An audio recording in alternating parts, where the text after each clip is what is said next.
अंतर्गत प्रत्येक वर्ष वन विभाग को फला फला नंबर ऑफ नाका मिलते हैं, नाका मतलब फॉरेस्ट गार्ड क्वार्टर मिलते हैं, फला फला नंबर ऑफ रेंजर्स क्वार्टर मिलते हैं, कुछ डीएफओ के मकान कभी कभी रेयरली मिल जाते हैं, कभी कभी कोई रेस्ट हाउस मिल जाता है। अधिकांश हमको निर्माण कार्य के लिए वन रक्षक नाके मिलते हैं या डिप्टी रेंजर क्वार्टर मिलते हैं। छोटे एम्प्लॉइज के लिए हमारे पास भवन निर्माण की राशि वो टारगेट मुख्यालय स्तर पर होते हैं। यह जो टारगेट होते हैं ये सर्किल लेवल पर बांट दिए जाते हैं। मुख्यालय स्तर पर यह पता लग जाता है कि किस किस सर्किल में कहां कहां नाकों की या किसी भवन की आवश्यकता है, वो पहले से जानकारी हमारे पास संकलित रहती है। उस संकलित जानकारी के आधार पर हम विभिन्न वृत्तों को वह नाका बनाने के लिए आवंटित कर देते हैं। संभावित नाका वो डीएफओ को आवंटित हो जाता है और डीएफओ उस रेंज को चयन करते हैं जिस रेंज में, जिस बीट में यह मकान बनना है, जिस रेंज में यह मकान बनना है और जिस बीट में यह मकान बनना है। तो यह हो गया आपकी प्रशासनिक स्वीकृति। इस पार्ट को कहते हैं प्रशासनिक स्वीकृति। ये प्लान मद में अप्रूव्ड कार्य है, इसको कहते हैं प्रशासनिक अनुमोदन। उसके बाद आता है तकनीकी अनुमोदन। फला फला राशि आपके एक नाके बनने में लगभग 5 लाख रुपए की राशि व्यय होती है, तो 5 लाख रुपए की राशि के नाके का एक एस्टीमेट और प्लान बनाया जाता है। तकनीकी रूप से उसको पुनरीक्षित करने के उपरांत जब उसकी समीक्षा कर ली जाती है कि ये सही है, तो इसकी एक तकनीकी सैंक्शन जारी की जाती है। तकनीकी सैंक्शन के लिए सबको सक्षम बनाया गया है उसके अधिकार क्षेत्र के अंदर कि डीएफओ का पावर इतना है, सीएफ का पावर इतना है, सीसीएफ का पावर इतना है और मुख्यालय का पावर इतना है। अभी आपके मुख्य वन संरक्षक को इसमें संपूर्ण पावर दिए गए हैं।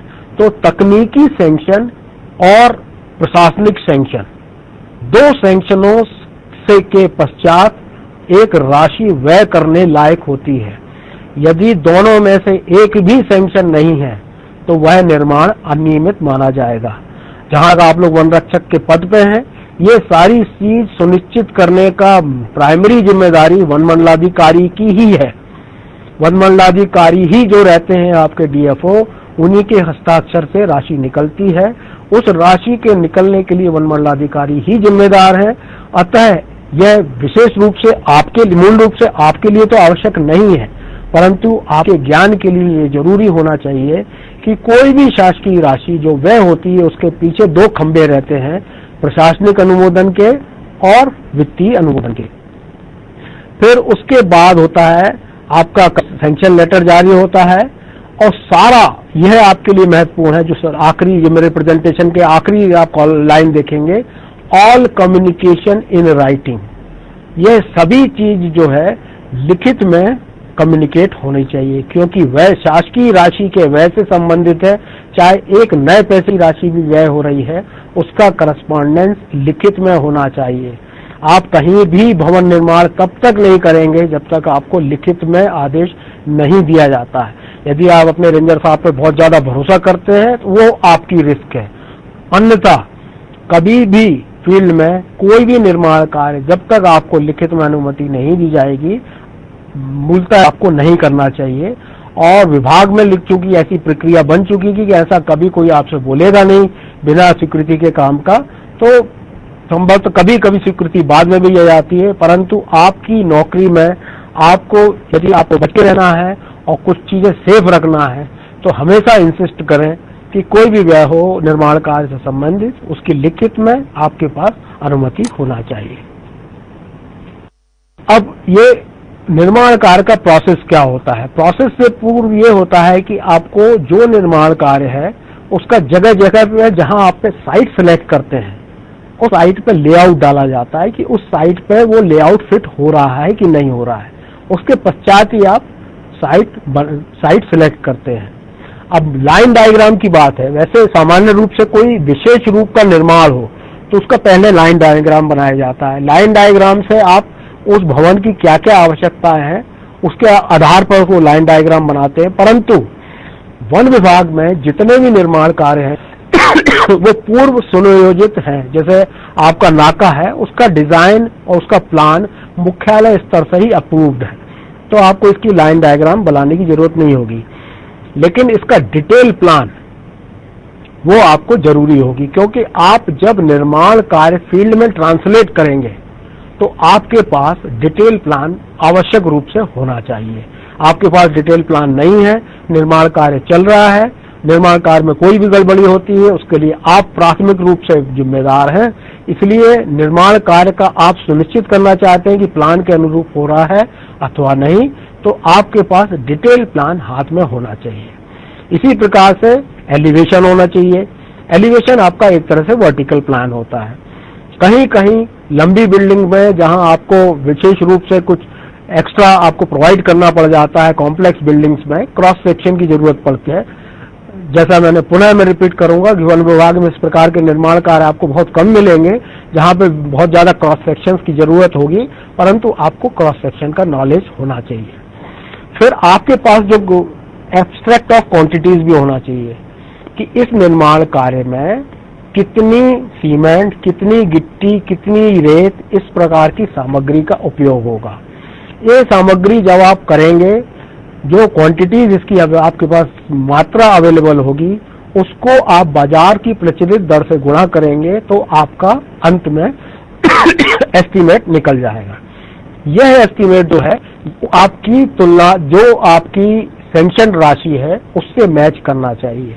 कहीं कहीं यह हो जाता है कि आपने जो नाके की सैंक्शन आपकी मुख्यालय से 5 लाख रुपए की आई, परंतु आपका नाका एक ऐसी स्थिति में बन रहा है जहां 100 किलोमीटर दूर से सामग्री को ढोया जा रहा है, तो यह पूरी संभावना है कि यह बिल्डिंग आपकी 5 लाख रुपए में नहीं बनेगी, क्योंकि सामग्री की ट्रांसपोर्टेशन कॉस्ट इतनी ज्यादा है। तो यदि आपको लगता है कि बिल ऑफ क्वांटिटीज के हिसाब से जो एस्टीमेट आपका बन रहा है तो वो संभव नहीं है, तो यह आपके नॉलेज में होना चाहिए। यद्यपि मैं पुनः रिपीट करूंगा, यह काम मुख्यतः रेंज ऑफिसर का है कि वह इस चीज को ध्यान रहे, लेकिन आप सब वनरक्षक जो मैंने महसूस किया है बहुत ही पढ़े लिखे समझदार लोग हैं, इंटेलिजेंट लोग हैं। यदि इस प्रकार की जानकारी आप स्वयं अपने स्तर पर पता लगाएंगे तो आप एक रेंज ऑफिसर के लिए बहुत बड़े सहायक सिद्ध होंगे, और आगे भविष्य में वो जो गलतियां नहीं हो पाएंगी कि आपने 4 लाख रुपए खर्च कर दिए और बिल्डिंग आधी भी नहीं बनी और उसके बाद आपने हल्ला मचाना चालू कर दिया कि साहब ये 5 लाख बिल्डिंग नहीं बन पाएगी। उससे जो कॉम्प्लिकेशन उत्पन्न होंगे वो बड़े अजीब रहते हैं, बड़े परेशानी करने वाले होते हैं और आपको मुसीबत में पक्का डालने वाले होते हैं। इसलिए ये जो मैं आपको आज बता रहा हूँ यह सब व्यवहारिक दृष्टिकोण से है, तकनीकी दृष्टिकोण से बिल्कुल नहीं है, क्योंकि मैं पुनः बोलूंगा तकनीकी दृष्टिकोण से आपको जो कुछ भी बताया जाएगा वो आपके क्लासरूम में बताया जा रहा है, लेकिन यह जो फील्ड में आप जब काम करेंगे तो क्या क्या आपको प्रक्रिया अपनानी है या उससे संबंधित है।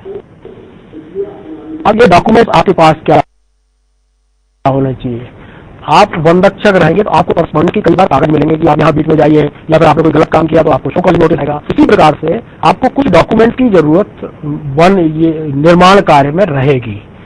आपके पास जब भी आप निर्माण कार्य करें तो ये जो सामने आप अपने प्रेजेंटेशन में दिख रहे हैं स्लाइड में, ये आप नोट कर लें। जब भी कोई भी निर्माण कार्य करें ये चीजें आपके पास होनी चाहिए।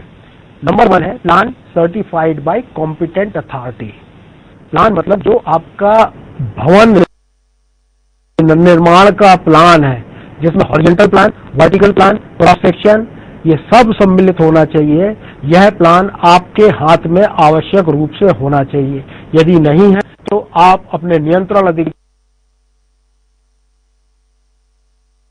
रेंजर, वनपाल या रेंजर साहब से सीधे मांगे। ये यदि आप निर्माण कार्य में आपकी ड्यूटी लगाई गई है और आप उस निर्माण कार्य के लिए जिम्मेदार है तो ये डॉक्यूमेंट जो जितने भी मैं बता रहा हूँ ये होने चाहिए आपके पास। दूसरा है एस्टीमेट। एस्टीमेट क्या है? जैसा मैंने बताया, bill of quantities multiplied by rates.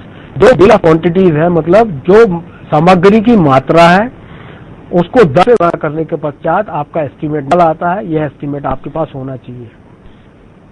एक बहुत ही सेंसिटिव बुक, एक बहुत ही सेंसिटिव डॉक्यूमेंट, मेजरमेंट बुक, कृपया इसको आवश्यक रूप से, ये वाली लाइन जो मैं बोलता जा रहा हूँ इसको आप अपने माथे पे लिखें, क्योंकि ये बहुत ही महत्वपूर्ण है।